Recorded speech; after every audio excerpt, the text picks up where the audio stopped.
Hello, you wonderful people, and welcome to another episode of Super-Fanta-Fi. This being a show where I talk about TV shows of the supernatural, fantasy, and or science fictional genre. For today's episode, I'm going to talk about the latest episode of Timeless. A lot of interesting things went down in this episode. Obviously, in this episode, we have the team going back to 1955, and it was such an interesting thing because even like Lucy's like, I don't know what's so special about this, but it's like, oh, it deals with this, race car driver named Ryan Millerson, and it's like, oh yeah, this is like the episode where it's like, yo, you get like Wyatt getting all nerdy because it's like usually it's Lucy, he knows everything, but it's like, oh yeah, Wyatt's the one that kind of fills in the blank. It's like, oh, this has to deal with a NASCAR driver, but it's like, what would be so important about this?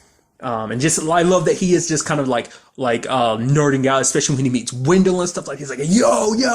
Lucy knows a little sports history herself, but this is like one of Wyatt's moments to shine and stuff like that.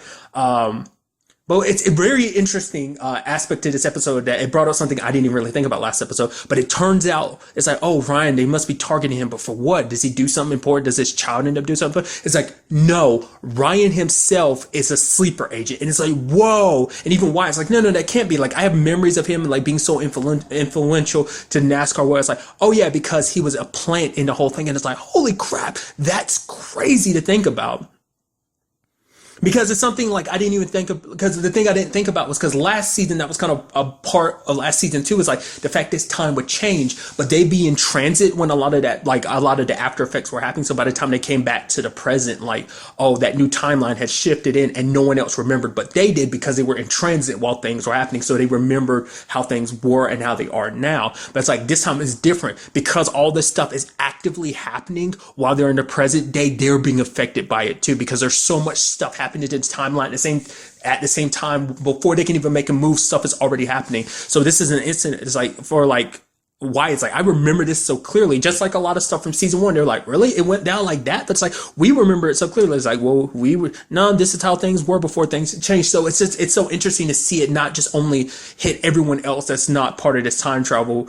It's now hitting the people who are doing the time traveling too. So it's such an interesting aspect to the episode. I thought that's kind of a neat touch. It's actually quite sad because Emma had said something at the beginning. She was like, oh, I didn't know he had a family. I was like, oh, and then she was pregnant. I was like, oh, and then, his wife was pregnant. I was like, oh man, she actually feels a little remorse about it. It's like, no, it seems like semi-remorse because I was like, oh, but it turns out it's like, oh, because he's on your side. Because going back in time, having a wife and child was never part of the plan. It's like, you go back in time, you live your life up to this point until we feel like, okay, this is the point in history where you strike.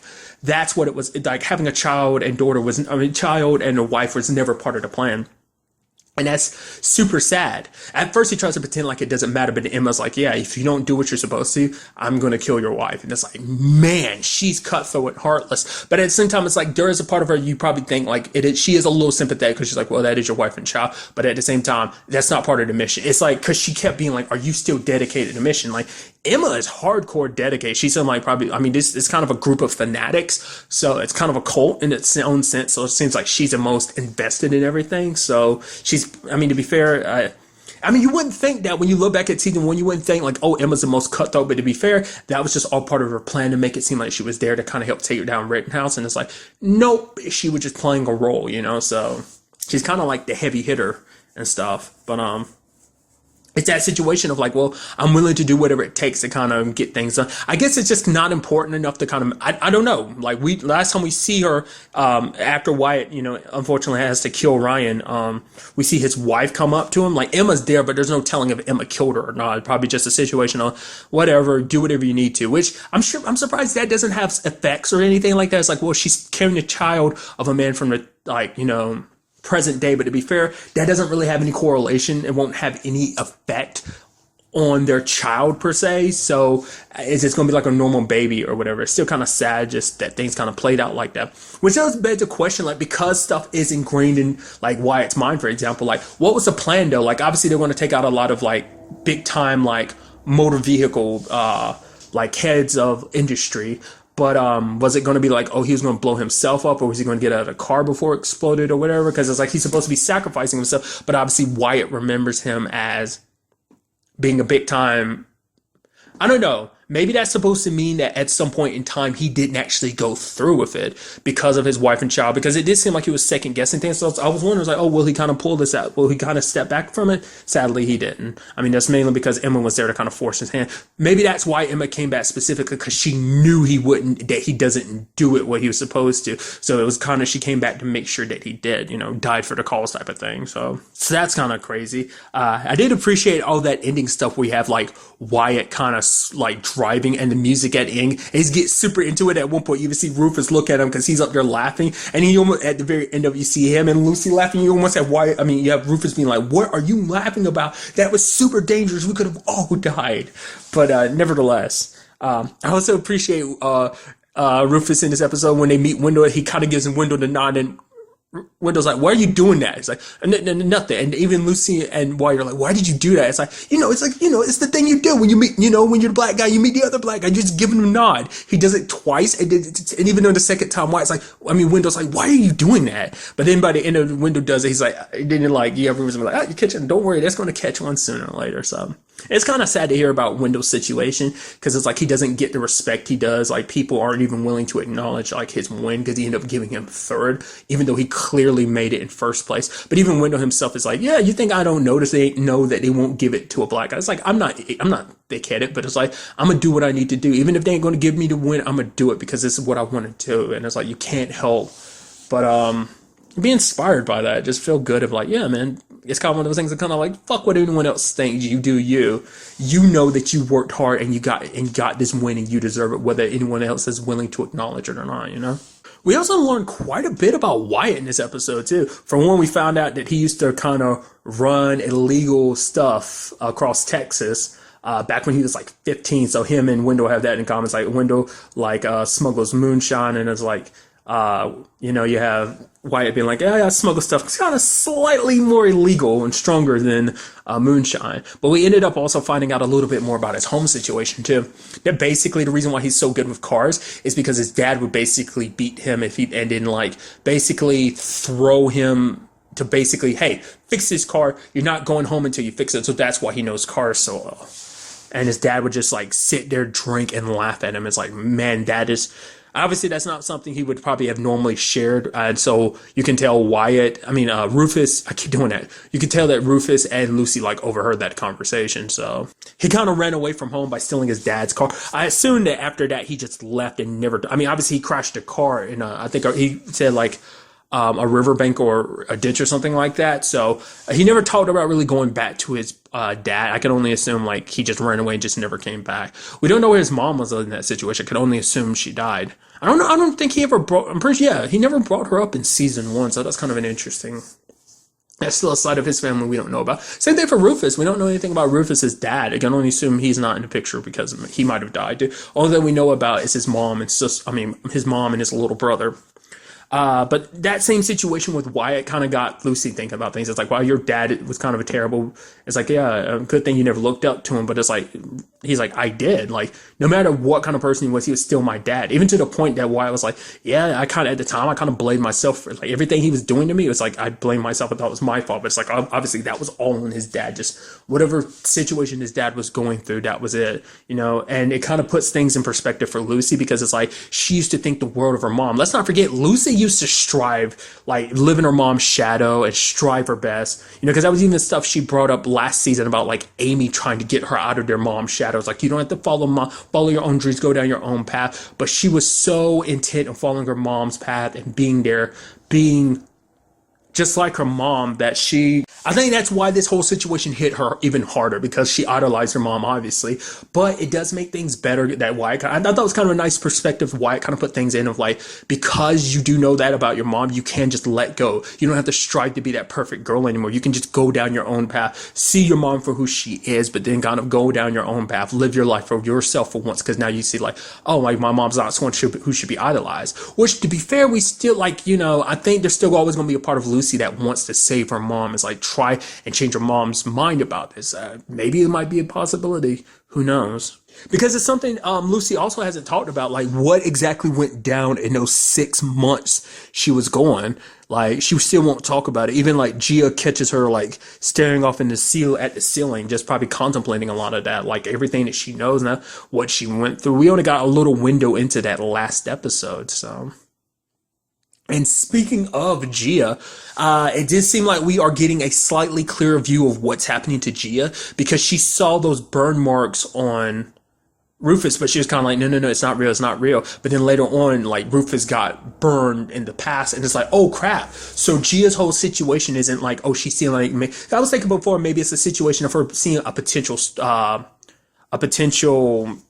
timeline, because like obviously we see like, what's that? The Golden Gate Bridge at the end of season 1 when she was in the hospital, like we see it kind of in ruins. It's like, oh, did she do that? It's like, oh, like is she like seeing an alternate timeline of how things could be? It's like, no, what she sees, it's what's soon to come to be, what the future holds. Like, so it then starts getting to that situation of like, well, is it just that, or does Gia start having the ability to see all of time? Like, is her the reason why she kind of overloads the way she does is because is her brain, like when she was in transit, did her brain basically absorb all of time? And so at brief moments, she can basically see different points in time. Maybe it's not just the future. Eventually she might be able to see the past and stuff like that. It might potentially be like a situation like, oh, like, do I see alternate timelines? Could it be a situation of like, if she sees something one way, does that mean it's 100% going to be the truth? Or if like the team looks out for it, could they prevent that thing from happening? Or, it goes back to that whole situation of destiny. Are things always meant to be? Well, everything set in stone and everything plays out the way it's supposed to?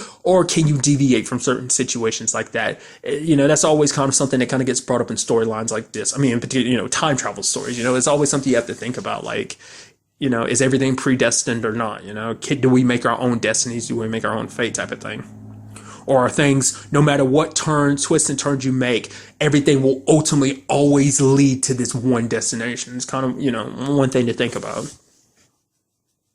Which obviously she's not sharing with anybody, because the last thing she wants to do is take anyone else's attention away. Like she probably doesn't want to worry anyone, in particular Rufus, but probably doesn't want anyone to kind of take away like this fight against Rittenhouse and focus on her. So that's probably one aspect of it. Another thing that went down this episode, obviously met up with Flynn. He gave information this one episode, but now he also knows about Lucy's mom. Kind of talking about some of the stuff I brought up earlier about how like she always strived to be like her mom and everything, and it's like, oh yeah, you're trying to take down Rittenhouse, you didn't let me take down Rittenhouse last season, and now everything's kind of the way it is now because you wouldn't let me. It's like, but it's like, Lucy's like, oh, I'm willing to do whatever it takes. It's like, will you be willing to even kill your own mom? It's like, I don't think you will be able to.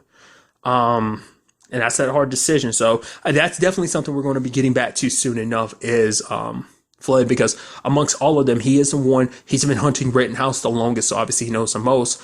We still haven't cut to it at all, but there's still Lucy's journal. Like, I'm curious where that's at.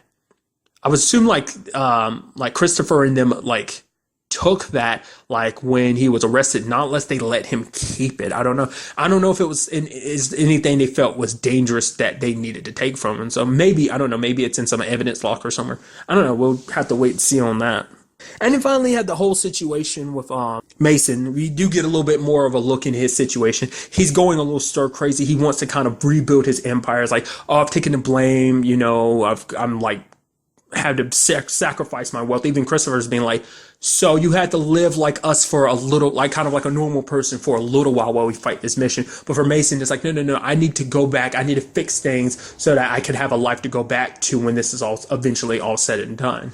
Even sneaking off to go do this talk, even though Agent Christopher explicitly said, do not do that because you're going to compromise the team. But he's so, at one point in time, you can one way you can understand why he's doing it, because it's like, this is his life. Everything he's done has led up to him building Mason Industries, and to have it all burned to the ground, him taking blame for stuff like that so they can go underground. It just, obviously it chips away at your pride, especially for him, because last episode, remember, he kind of felt useless because he has nothing to contribute anymore. It's like, well, it's been so long since he got hands on, so he doesn't remember. He's kind of gotten a little rusty when it comes to the engineering aspects. So he kind of feels useless, and then like, oh, what am I best at? Kind of leading the charge. It's like, oh, probably in his mind too. It's like, oh, I'd be much more helpful if I had more money. That means we'll have more backing and supplies to do what we need to. Obviously, didn't appreciate Agent Christopher and her agents showing up to kind of throw him under the bus like that. But it's like, you literally could mess everything up because you being in a spotlight, all that does is put a target on your back. Like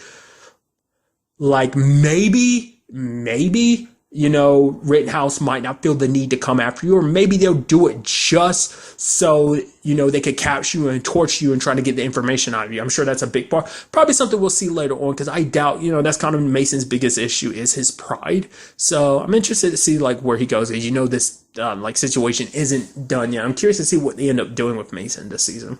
And I said finally there, but obviously there's still the other angle of Nicholas. We kind of got a clearer picture of what they're up to this season. Obviously, it's something that Rittenhouse basically made clear last season about them kind of rewriting history with them in control. And Nicholas kind of fine-tunes it basically. Like, we're going to hit these key points, basically saying like it isn't a map, it's art. And time is our canvas. Basically, we're going to cut away the nasty, disgusting fat. We're going to embrace and multiply the beauty that is the human race, but we're going to cut away the nasty fat and all the evil, disgusting aspects of humanity, and then we're going to create this perfect utopia, which.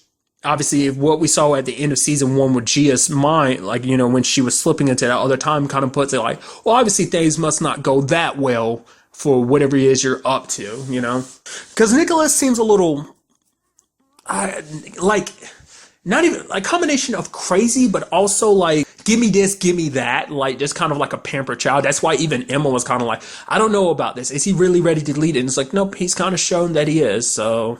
It's kind of interesting. I feel like the look on Carol's face at the end didn't seem like she was all for it. It just kind of looked, I don't know. I feel like she would have had a bigger smile on her face, like, the destiny that's in front of us. But maybe at the same time, she's just looking at all the stuff, all the work they're going to have to do. And also knowing that eventually she will be crossing paths with her own daughter, which, like, Emma, like, totally tried to take, it's like, oh yeah, the dude that was with him is like, oh yeah, you want me to shoot Carol's daughter? It's like, yeah, because I gave you that order, so shoot her. So that's still an aspect to this. So I know Carol doesn't want her own daughter dead, but she just wants her out of the way. We'll see how everything plays out going forward with all of this in the next episode. Also, a side note, we got it again. Wyatt and Lucy almost kissing, and this time being interrupted by Wendell Rufus. Like, whoa, don't let us interrupt you. It's like, it literally happened at the end of season 1 too, where it's like Mason was walking by and interrupted him. It's like, that happened again. They've only had one kiss, and that was just, during the whole Bonnie and Clyde situation. That's the only time that they've kissed. So, and I don't know if that doesn't really count, because that was meant to be like, obviously they both felt something. They didn't really say anything, but they felt something. But, that was more so to kind of keep a cover and everything. So it counts, but at the same time, it doesn't count. So gotta keep a close eye on what direction that takes, which is so obvious. Like, they're going to get together, which, I think it's a conversation I brought up last season. I might have brought it up last week's episode, but nevertheless, it's like, there's still the whole Jessica situation. Like, even though it's like, that doesn't seem like it's an option yet, I kind of get the feeling we'll probably get into that more this season as well. I'm still waiting for it to probably turn out. It's like, oh yeah, like she was killed by a, God, I hope on everything it doesn't turn out that she's actually like a sleeper agent herself. Like, I hope it doesn't turn into something like that. Because in my mind, it's just always been like, I think I might have brought this up last season too. I might be giving myself too much credit, but I could have sworn I felt like, oh yeah, like her death, like even last season when he tried to change things, it seemed like it didn't do anything, because I get the feeling like her dying was all like a part of Rittenhouse's plan. Like, it was all kind of to lead everything to be where it needed to be. So, like, obviously there's suspicions around her death. Like, even when like Wyatt tried to change time, it didn't do anything. So that's where my mind is like, her death was on purpose. I would assume it was by Rittenhouse. Not unless they end up in that, like, you're not supposed to go back to your same time period, that you've been into just because paradox reasons. But what if they end up in that same place because a mission takes them there, whatever? They, like, Wyatt has to avoid running into himself at the time. That's kind of where my mindset is on that. And that basically maybe Jessica ended up dying in, like, an altercation because, like, he went to go and protect her, and she kind of got caught up in the crosshairs. Kind of like the God, lady from the first episode during the whole Hindenburg situation where he tried to save her, but she ultimately ended up dying anyway. That whole situation. So I'm thinking maybe something like that. But like I said, that's just me randomly throwing that out there. So we'll have to wait and see about everything about where the next episode as well as the rest of the season takes us. But really, that's all I wanted to talk about. Till the next time we meet, be happy, be safe, live life to the fullest, and enjoy it. Good day and goodbye.